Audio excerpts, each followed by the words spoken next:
जिन बेटा बेटियों का विवाह नहीं होता उन बेटा बेटियों के लिए मान लो अगर कोई ग्रह ऐसे हो गए कि भाई संबंध टूट गया और संबंध टूटने के बाद तलाक हो गया, होने के बाद दूसरा विवाह ही नहीं हो रहा, संबंध टूटने के बाद मंगल विवाह दूसरा हो ही नहीं रहा,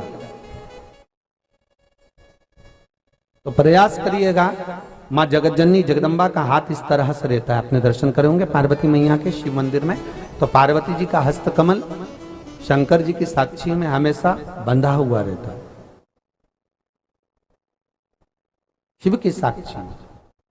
महाराज प्रदोष काल में, प्रदोष के दिन कभी भी, किसी भी प्रदोष के दिन, वैसे तो मूल है इसमें सोम प्रदोष का वर्णन, सोमवार की जो प्रदोष पड़े उसका मूलता माना गया है, पर आप प्रयास करना कि किसी भी प्रदोष के दिन जिसका तलाक हो चुका हो, जिसका संबंध खराब हो चुका हो, संबंध हो ही नहीं रहा हो वापिस से, सोम प्रदोष के दिन जहां मां जगतजननी का हस्तकमल बंधा रहता है और शंकर भगवान का शिवलिंग है। आप लोगों ने कथा सुनी होगी कि सबसे पहली यज्ञोपवीत संस्कार, सबसे पहला यज्ञोपवीत संस्कार किसका हुआ था और किसने किया था? महाराज सबसे पहला यज्ञोपवीत माता ललिता देवी ने भगवान शंकर को यज्ञोपवीत धारण करवाया था।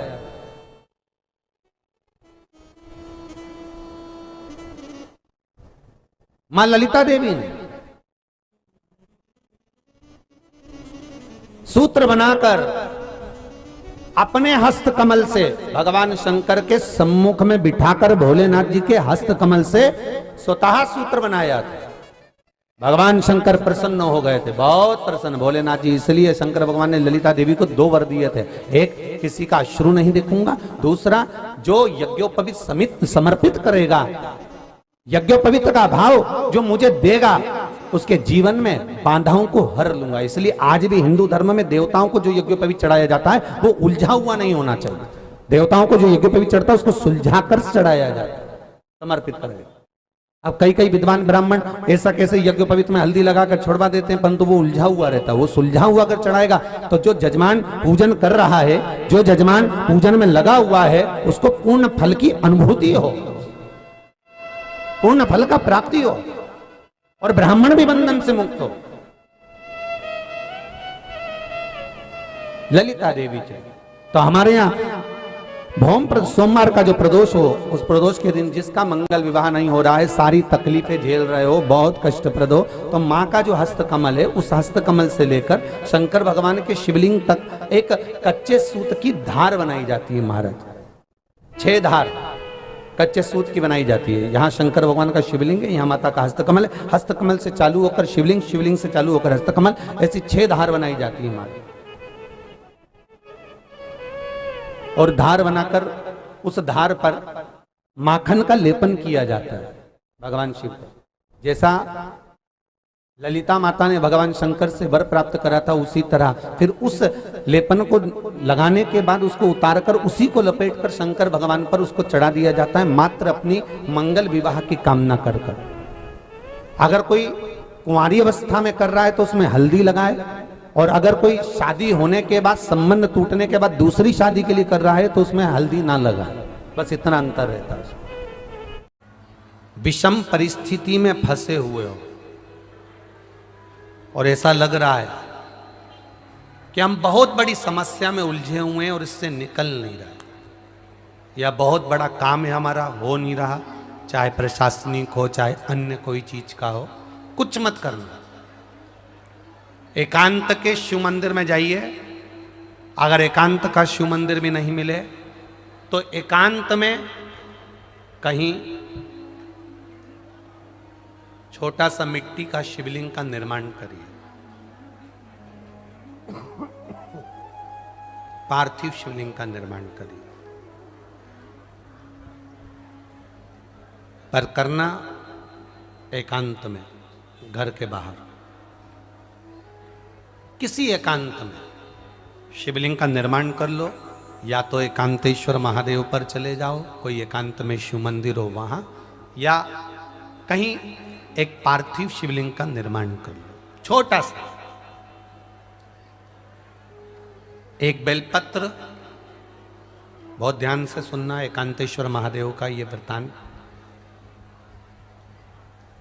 जब किसी विषम परिस्थिति में उलझे हुए हो, बहुत बड़ी समस्या सामने आकर खड़ी हो गई है, सबके हाथ जोड़ लिए, सबसे निवेदन कर लिया कि हमारा ये काम कर दो, नहीं हो रहा, सब दूर से मेहनत कर ली है, परिश्रम कर लिया है, परिश्रम तब भी जारी रखना। एक बेलपत्र, एक चावल का दाना, एक सफेद पुष्प, एक शमी का पत्ता, एक छोटी सी दुर्वा। दुर्वा जानते हो सब लोग, जो जमीन पे दूब लगी रहती है, दुर्वा, दूब, दुर्वा, एक दुर्वा। वो दुर्वा में बस, दुर्वा में वो जो दुर्वा होती है, कोई कोई दुर्वा एक डंडी की होती है। दुर्वा में बस इतना ध्यान रखना कि दुर्वा एक रहे और उसमें से 2 पत्तियां निकली हुई हो। देखिए ना आप लोगों ने, पहले बोलो, जम के बोलो, देखा है ना? दुर्वा एक हो और 2 पत्ती की हो, एक ही कहलाएगी। 2 पत्ती निकली हुई दुर्वा, एक श्वेत पुष्प, शमी का पत्ता, बेलपत्र, चावल का एक दाना। एकांत में कोई शिव मंदिर हो, अगर मंदिर ना हो तो एक छोटा सा पार्थिव शिवलिंग का निर्माण किसी पेड़ के नीचे एकांत में जाकर पूजन कर कर, आराधना कर कर, घी का दीप लगाकर, एक एक सामग्री शिव जी पर अपने मन की कामना कर कर समर्पित करना प्रारंभ कर दीजिए। शुरुआत दुर्वा से करना। दुर्वा के बाद में श्वेत पुष्प,